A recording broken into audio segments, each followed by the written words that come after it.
Good morning, my friends. It's so good to be back with y'all. And some of y'all may have wondered where I've been these past couple of weeks. Well, get your shoes on. We're going for a walk, and I'm going to talk about that and explain to you why it's time for a change.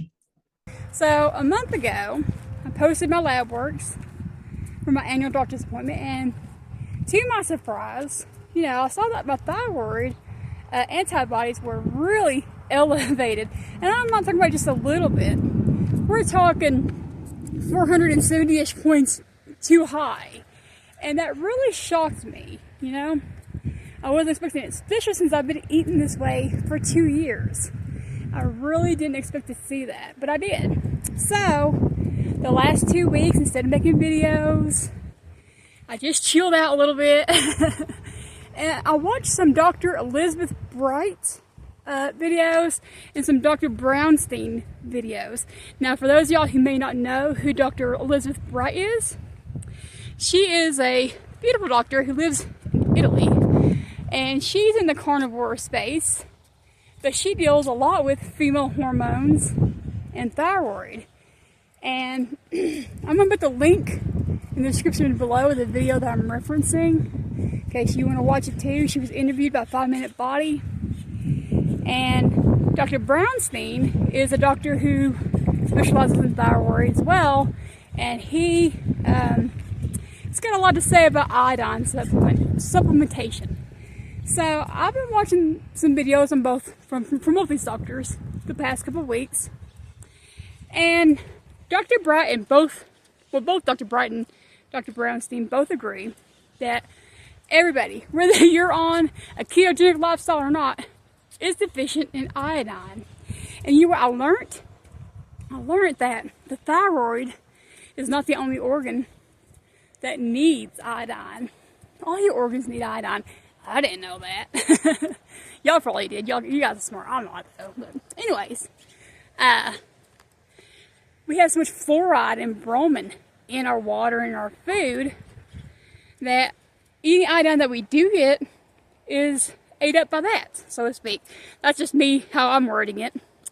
But anyways, now, I will say this. I've been supplementing iodine since last November. I've been taking the 2% Lugol's iodine, just 2 drops and 1 cup of coffee once a day. to hear Dr. Bright and Dr. Brownstein talk, though, that's not even near enough. And Dr. Brownstein actually talks about a test. When you go to your doctor, you can get them to check your iodine level, but don't have them do it through the blood, have them do it through the urine, because when you have it done through the urine, you can figure out just how much just how much iodine your body is using by how much you're secreting out into your urine, right? So, and that's a good way to indicate on how much you're taking and how much you need, right? Now, they give a reference on how much, or Dr. Brownstein gives a reference on how much he tends to recommend his patients with thyroid issues take. It's a lot more than I'm taking. And he does say that, some people can be sensitive to iodine. So, if you start taking the iodine supplement and you're not feeling very well, cut back on it. But we need to supplement iodine. And both of them are not scared about people who have Hashimoto's and taking iodine. That's been a big scare, and they both agree that iodine supplementation has been demonized, and we are paying the cost for it in our health because of it. Now, Dr. Elizabeth Bright goes on to talk about needing to have a very high fat to protein ratio. And when I say that, I'm talking 80-20 is what she says. And she gives you an example of what that might look like on your plate. Okay? 1 pound of ground beef, 1 stick of butter. And that would be an 80-20 ratio. Now, she's not saying you have to eat just that and that's it. But that just gives you a visual. For those of you who like a visual, that's a visual. And so to me, in my head, I'm like, okay, well, I love hamburger patties. And I like some butter melted on it. But when I say I put butter on my patties, it's like a little, pat. Because I've also heard a lot of doctors say, well, if you're not losing weight, you're putting too much fat on your food. Well, that's why I've kind of shied away from it, because I've been in that stall for so long, right? But let me tell you what I've been doing this past week. I have been mindful about making sure I'm eating at least 8 tablespoons of fat, whether it's from butter, from bacon grease, whatever it is, per pound of meat that I'm consuming, okay? And I can promise you this, I'm not getting on the scale. Mentally, I feel like I've already gained weight doing this. I don't want to see it. Dr. Bright does say that, you know, a lot of us will gain weight eating 80 to 20, but we can't focus on that. We need to heal our bodies. Then, after we're healed, we can readjust our fat to protein ratio, and the weight will start coming off. So, I just don't want to see it. I know that this is for healing reasons and it's needed. I just don't think I can handle seeing my weight go up. I hope it don't go up too much. But anyways, this past week, I have been making sure I'm eating that way. And I've been supplementing 8 drops of iodine in my cup of coffee. Well, I had 2 cups of coffee and I put 4 drops in each cup. Because I'm afraid to put 8 drops in 1 cup and make the coffee taste bad. I've heard people say that, you know, iodine has a really bad taste to it, and I'm just so afraid of doing that. And I won't use it in water. I've heard people say, don't put the iodine in water, you'll taste the iodine, it's gross. So that's why I'm using my coffee as a vehicle to get the iodine in me. But right now I'm doing 8 drops. I don't feel bad taking that, so I'm still not anywhere close to what Dr. Brownstein would recommend. And by the way, when he tells his amount, he's talking about 5% Lugol's iodine. So I'm not taking it anywhere close to what he's recommending yet. I am slowly building up to that, just in case, you know, I start to feel bad. I'm going to just kind of take it slowly, increasing it. They will say this: when you start supplementing iodine, your TSH can show elevated, falsely, right? It's in terms of, you know, it's raised because of the iodine, okay? So that's what I mean by falsely. But it'll work itself out once you get all the fluoride and the bromine flushed out and your organs are actually getting the iodine that you're supplementing, okay? So I think that's where a lot of people get scared of taking the iodine. They start taking the iodine, they see their TSH go up and they get scared and they quit taking it. So that's something to keep in mind if you're concerned about that. Oh, and by the way, disclaimer, I'm not a doctor. I'm not telling y'all to take iodine. I do encourage y'all to do some research though and decide what's best for you. Having said that, how I felt this past week, because it's been about a week since I've made all these changes, and I've got to say, I have more energy this week than I've had the whole time I've been on this journey. And I've talked about having energy. Well, guess what?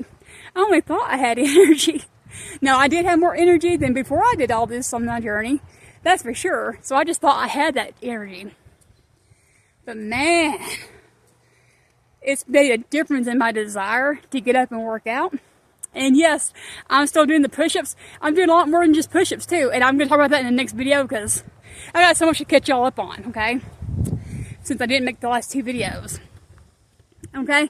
So anyways, so that's what I've been doing. I didn't want to make a video the last 2 weeks when I wasn't sure which way I was going to go with this. I wanted to know for sure, you know, what path I was going to take. That way I wasn't 1 week saying this and the next week, well, never mind, I'm going to do this. I just took some time off to watch some videos and determine which direction I think is best for me to take. Now, in doing this, I hope that this is going to heal me. And here's the thing, guys. It makes me believe that maybe this whole time I wasn't getting the proper macros for my body. That I really thought I was getting enough fat, but if the way I feel this week is any indication, this is probably how I need to eat going forward, because my body seemingly, you know, is receptive to this. I've only had 1 day this week that I had a blah day. And it wasn't so much that low energy, but y'all have had blah days where you're just like, nothing's wrong, you just, I had 1 day this week that was like that. But the rest of it, I'm going, and I'm enjoying it. Now, having said that, I need to get Chris to take some full body pictures of me, because this is my positive thinking, and with all this workouts that I'm doing, I'm just being positive, and I want to get some before pictures. That way, as my body composition changes, which I'm hoping it does, I can see it through the pictures, because we all know when you're losing weight or anything, it's hard for you yourself to see it, and you need those pictures to help keep you encouraged and going.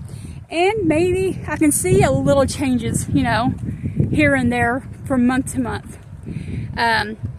But anyways, I'll talk more about that in the next video. I want to share something with y'all guys really fast. Something I've noticed happening in my body that I didn't expect to happen. I noticed this actually before we went on vacation, but I was so scared to say anything in case I was wrong. I just didn't want to make a false claim, okay? Guys, I have not sweated in at least 8 years. It's been 8 years. And I've always read that when you don't sweat, it's because you've got some kind of autoimmune disease. I forget the name of it. And it destroys your sweat glands. And once your sweat glands are destroyed, there's no healing that. Or your sweat glands could be clogged. And it lists some symptoms that you would have. And Lord, I can't remember that either. But I know I remember thinking, well, I don't present those symptoms. So I came to my own conclusion that I must have this autoimmune disease, right? So whatever the reason is that I quit sweating, point being, I went out for a walk. This happened probably about a week before we went on vacation to New Mexico. I came inside, went to go to the kitchen to get me a drink of water, and I felt something run down my leg. And I wiped it.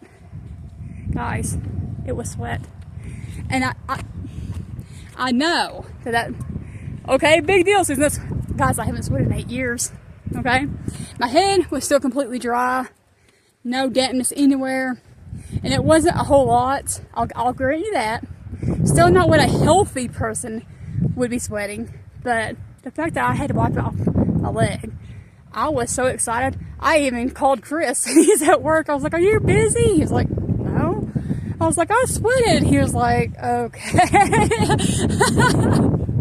I was so excited, and I feel like I get stupidly excited over something like this, but I miss sweating so much. Y'all don't know what you miss until it's gone. It's a true saying. Then, a few days ago, guys, I was out walking, and you know what happened? I had a dampness on my forehead and a dampness on the back of my neck of the hairline. It didn't run down my face or anything, but there was a dampness. I'm so happy, guys. I know, I'm crazy. I wanted to share that with y'all so much, but I took my time to be sure that I wasn't just, you know, crazy and, you know, not really feeling what I think I'm feeling. And I don't know, I just want to really be sure of what I say, guys. Alright, my friends, it's been a pleasure, and I'll see y'all in the next video when I show y'all and talk to y'all about what I'm doing for my physical training. Alright, bye-bye.